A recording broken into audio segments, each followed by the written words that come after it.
Hi, everyone. Welcome to the We Shape podcast. I'm Katie. I'm here with co-founder Tyler. And if you've been listening for the last number of episodes, you know who else is here with us, Dr. Lisa Folden. Hello. Hey there. I just want to say I'm proud of you both for being able to hold it together during that intro, because everybody was laughing super hard about some silly stuff I'm not going to talk about right now on the podcast. Okay. Don't talk about it. We can talk about it another time, but anyways, good for you guys. Thank Professionals, you. true professionals. Yeah, true professionals over here. True.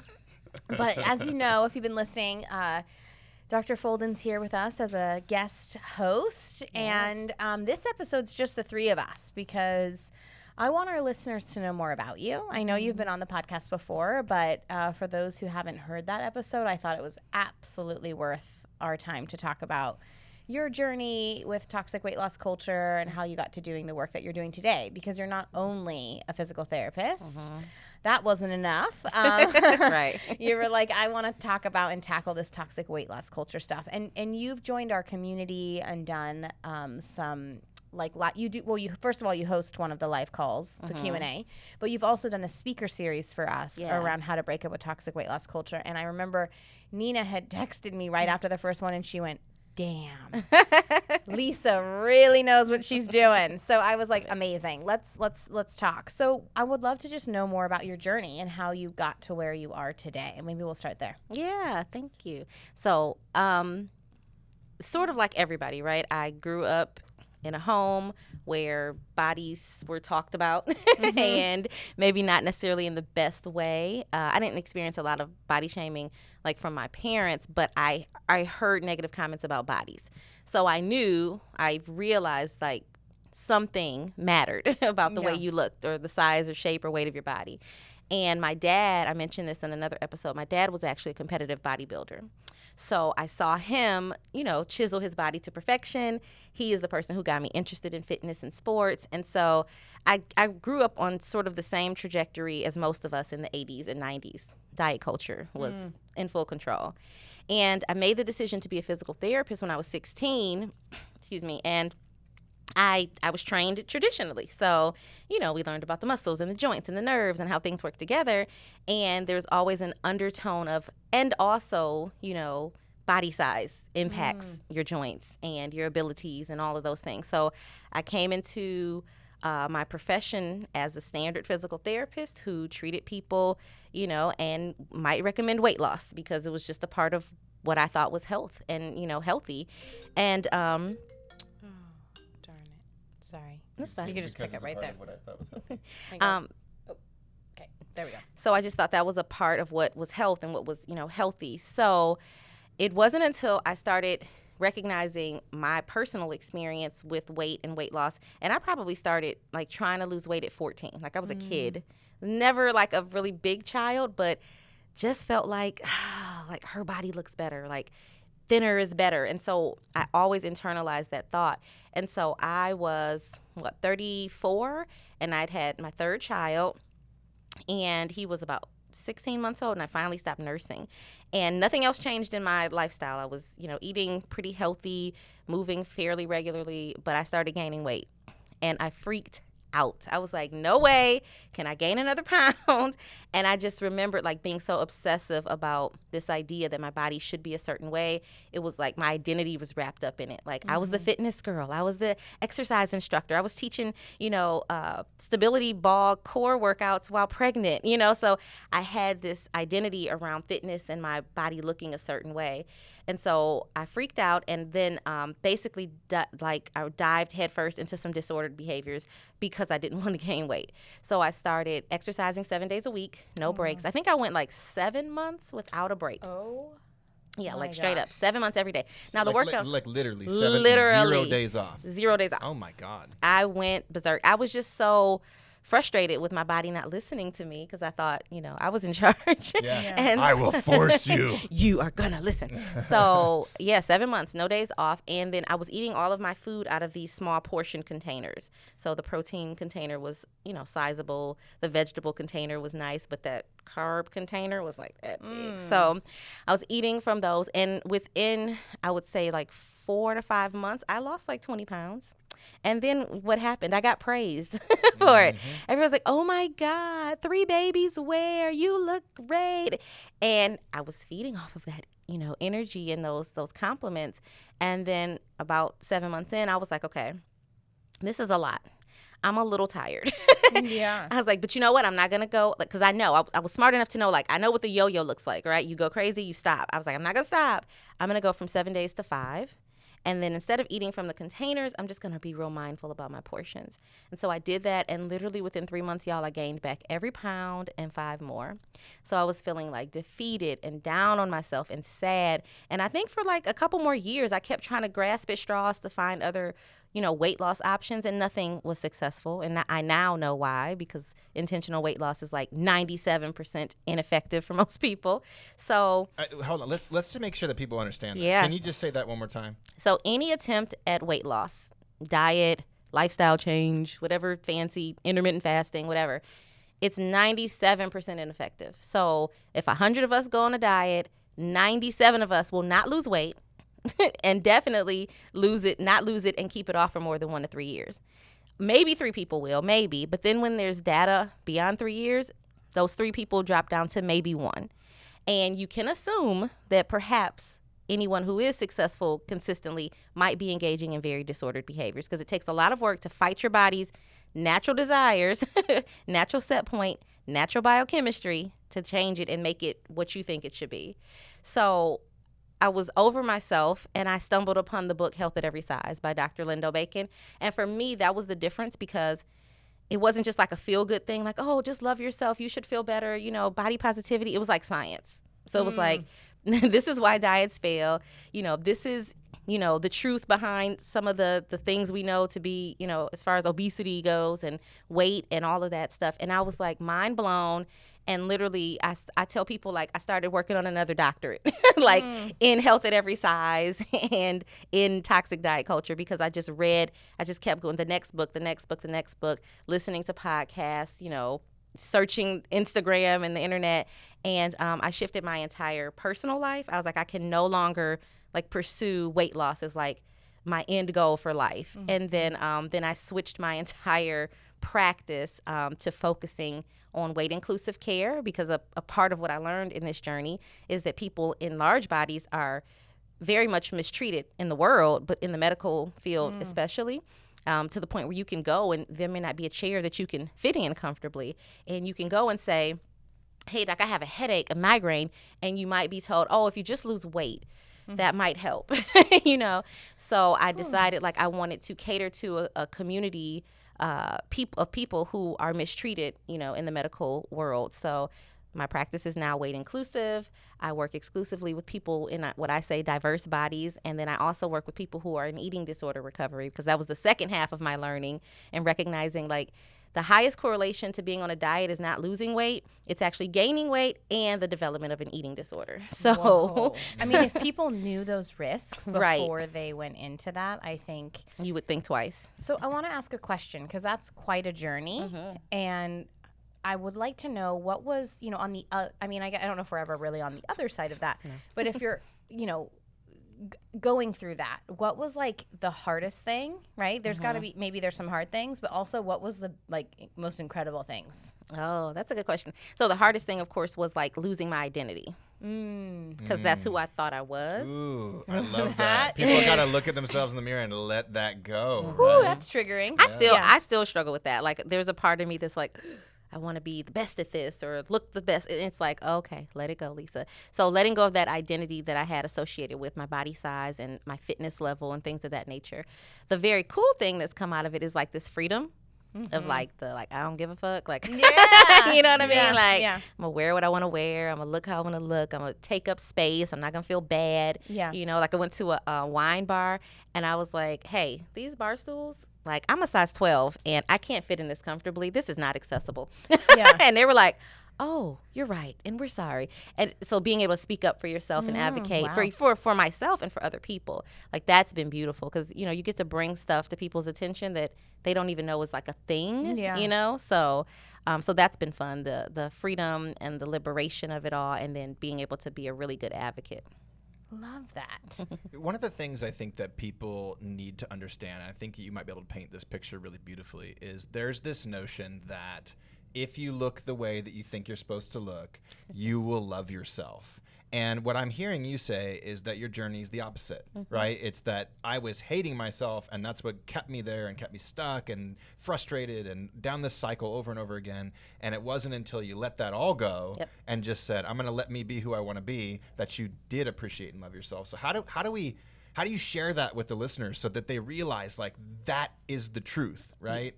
Yeah. And, so a lot of times with clients, what I'll do is some of us have like body goals, and it might be a celebrity, right? But then some of us are like, okay, I have to be realistic. It's my body, right? And so a lot of people come with body goals from a previous version of themselves. So it'll be like, this is how I looked in high school, or this is how I looked in college, or before I had babies.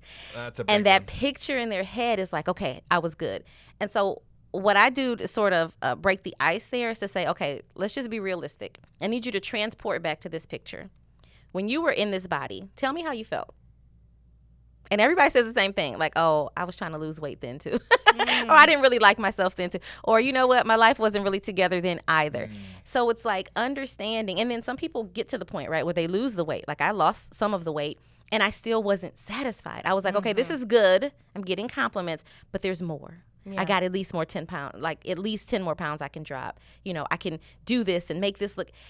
We're never satisfied. It becomes this carrot, and we're just chasing it, and you're never going to get it because there's no such thing as like perfection in bodies. Like we're chasing perfection in bodies. It doesn't exist. And then we think we're going to experience some, of happiness and joy and success because like diet companies are so great at marketing. Like they'll show you someone in a large body and they just look sad and like life has really done them wrong. They don't have a job and they don't have friends and they don't have a lover. And then all of a sudden a computer simulation takes all the fat away from their bodies and they're running on the beach hand in hand in love and they're successful. And it's just a fucking lie that we've been sold, but we believe it and we internalize it. And then we chase and we chase and we chase until we're tired or dead, So it's making people recognize like you didn't really get what you thought you were going to get from being a certain size anyway. So like let's shift the focus. I mean, I think this idea of letting go of the identity, and our identity can even be like something that we think about ourselves, right? Like it doesn't even have to necessarily be true.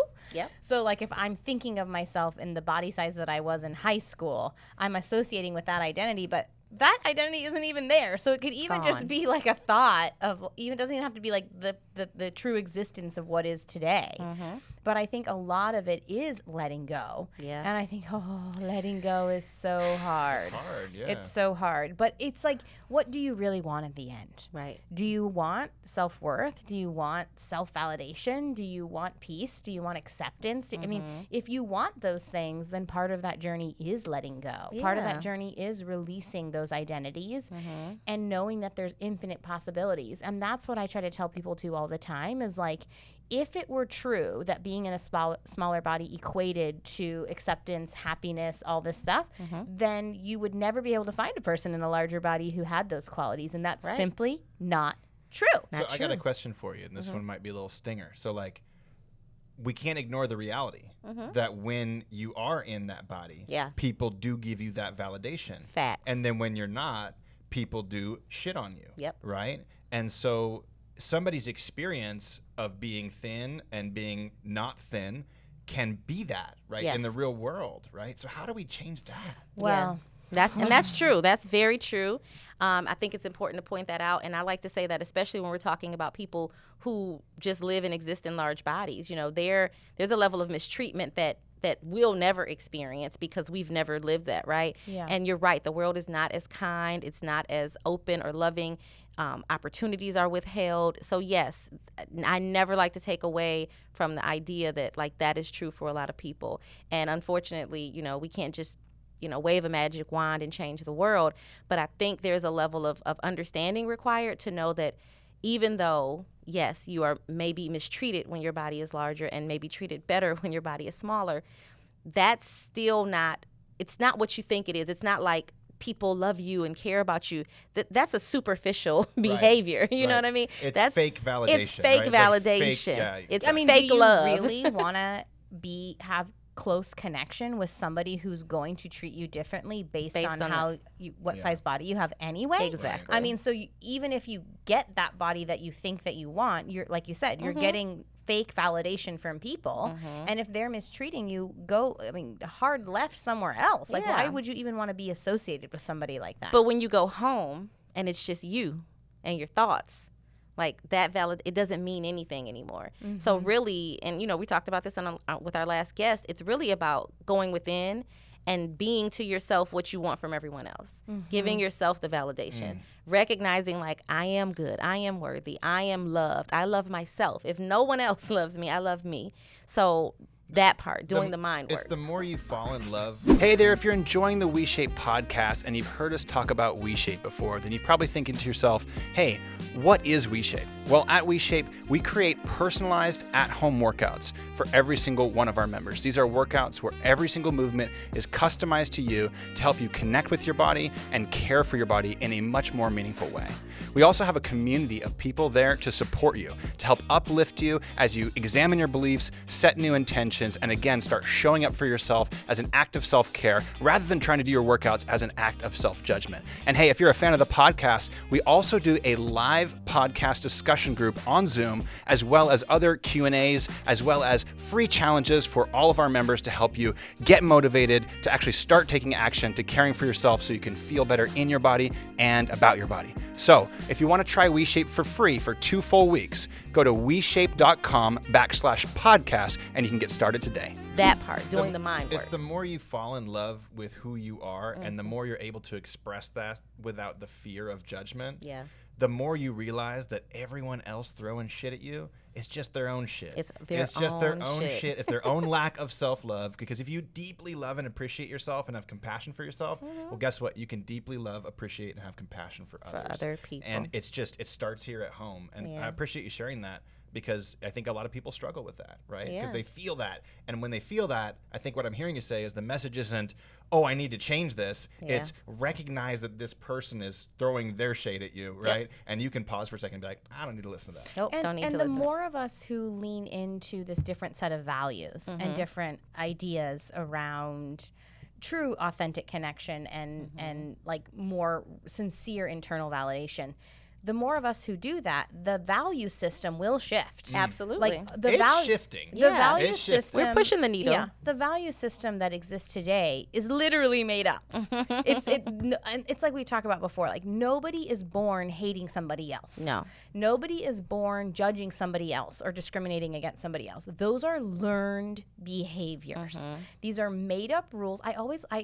Might be weird, but like, I'm always like, I feel like life's like the Truman Show. Like, it's not like so many things are made up. It's like, you said the 80s and 90s, right? Yeah. If you were part of this generation, you said they were, what do you say, ruled by diet culture, right? yeah, that was. And if we go even further, we talk about society and toxic weight loss culture, but society is being hoodwinked by capitalist agendas. Let's not like, for real. Like, this diet culture is like the cousin to capitalism. Right. It's just it's hey, we understand that if we paint this picture of this happiness, whatever that may be, whether that's a body image, a success, a whatever, right? And you feel inadequate, that you will buy our products. Yeah. That's the reality. You tell me that's not Truman Show shit? Then It's definitely Truman I'm sorry. Yeah. That movie really freaked me out when I watched that movie. I was like, I can't watch this. I enjoyed it, but same. Yeah. But you mentioned earlier, like, letting go of things. And I did like a challenge with my followers last year. It was called the Let Yourself Go Challenge. And it was because of this, those like icky conversations, like, oh, she's really let herself go. Did you see so-and-so? And it's like this idea that if you don't look like you used to look, if you've aged in some way, which is insane because we're supposed to age. Right. Yeah. Right. Oh my God. But if you've aged in some way, you've gained weight, she's really let herself go. And so the premise of the challenge was to let go of society's unrealistic beauty and body standards and just live in the freedom of what your body is and who you are right now. And just be okay with that. Be okay with the changes. Like, if I could tell little Lisa or any child in this world, like, the most important information to know about your body is it's supposed to change. It's going to change. And we need to all make peace with that change. Yeah. But we really think our bodies need to stay like some unrealistic representation of like our youth we don't want to be wrinkled. We don't want gray hair. We don't want to get larger. We don't like everything has to be some pretend version of perfect, and you will just wear yourself out chasing those things. So it's been freeing. You'll spend your life, right? This is your life and money. Spend your life, your money, your energy, your happiness chasing something that you think will fulfill you, and it won't. I was watching this TikTok the other day that was about, there was like 7 different women who were probably in their 70s, and they were talking about age, and they were like, we're supposed to age. Like when people tell me that I look young for my age, I tell them, no, I want to look my age. And they just owned it. And they had confidence and self-esteem and just like an energy of like, this is what I like. This is what I want. And I tell you, there's something to be said about somebody who has an energy like that. There's no diet that will ever beat that type of energetic exchange when you have with someone. You know what I mean? Like I could just feel their confidence through the screen, saying like, "Fuck that culture, fuck that, that expectation, that standard. I'm owning who I am, and I'm gonna be the one in charge of that. No one else is gonna tell me what That's is." beautiful. Yeah, it was like it was like all these. Yeah, it was incredible to watch. Yeah. I wish we could appreciate every step of the journey. Like. Why do we have to go back to this one? This was better. Those are the best days of my life. Like, no. Why? I know. Yeah, I don't know where this comes from. I don't think know. We also don't appreciate wisdom in our society. We don't. We take our most experienced individuals and we shove them into homes and we don't ask them questions. And like, if you've ever spent any time talking to someone who has lived decades and decades and decades and just ask them an interesting question, they are going to give you an answer that you don't expect. And most of it's going to be centered around most of the things I thought really mattered didn't. Exactly. Right? And that it's so important to just be connected to yourself and be authentic and have close family and friends and things that really bring meaning to life.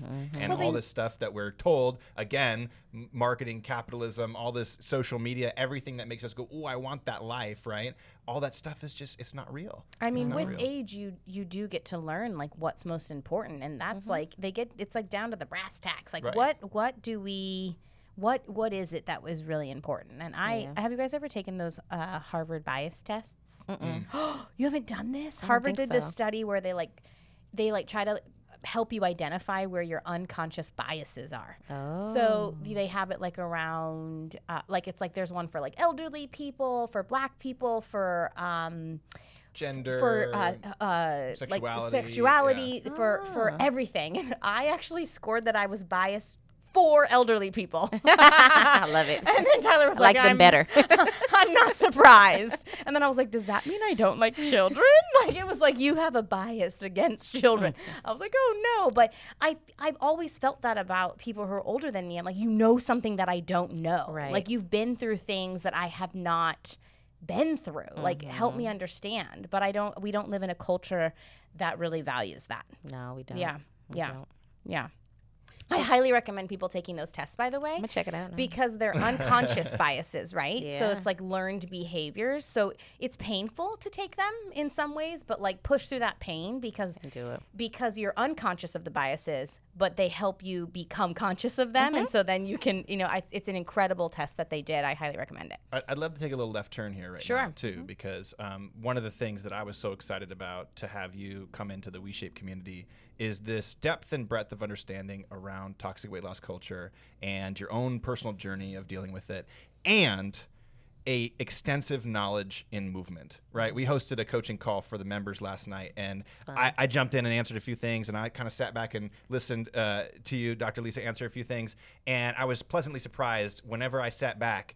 You would literally answer it like the exact same way I would have answered it. Like literally like to the T. There was a couple times I was like, damn, that was exactly the way I would have answered it. And I think that's so cool to have a connection with somebody who sees that. And obviously you get to see that through physical therapy. Like one of the easiest ways to understand the value of quality movement, of developing strength, flexibility, balance, and coordination instead of doing cardio and pumping your muscles is to see people show up to a clinic in pain and trying to help them learn how to move their body so they're not in pain anymore. But I'm curious in your own journey, right? You said you were exercising every day, 7 months straight. I anticipate some of that was not movement centric to help my body feel good. How did you bridge the gap between what most people think fitness is, which is cardio and pumping their muscles, to wait, I'm going to do my workouts so that I can feel good, so that I can move my body for as long as possible and have that movement freedom?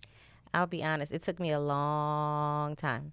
like a long time. I ended up having to take a break from traditional movement and exercise because I could not separate the two.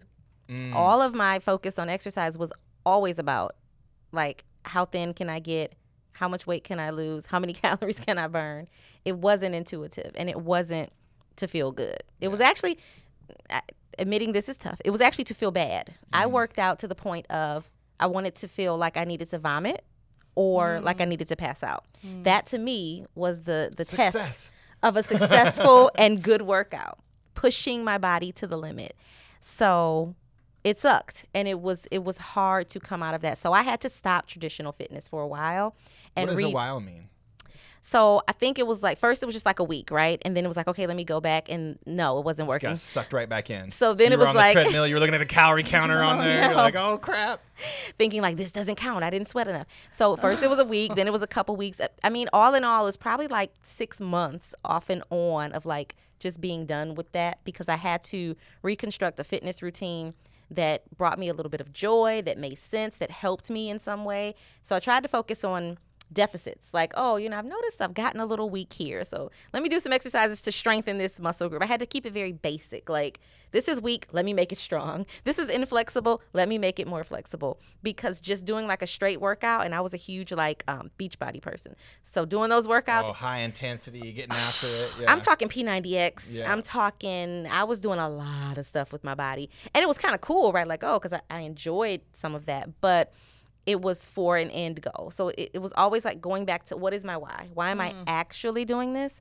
And every time I might get going for a week, and then I'm like, nope, start over. So it's a process of learning and unlearning, trying and trying again, switching it out, trying something different. I had to just back it up to like going for walks, because I'm like, I really like to look at birds. So I'm just going to walk and I can see the birds. So now I'm getting some joy, some fresh air, and I'm moving my body. And then let's build up from there. And sometimes I would build up and I'd have to go back and build, and it's okay.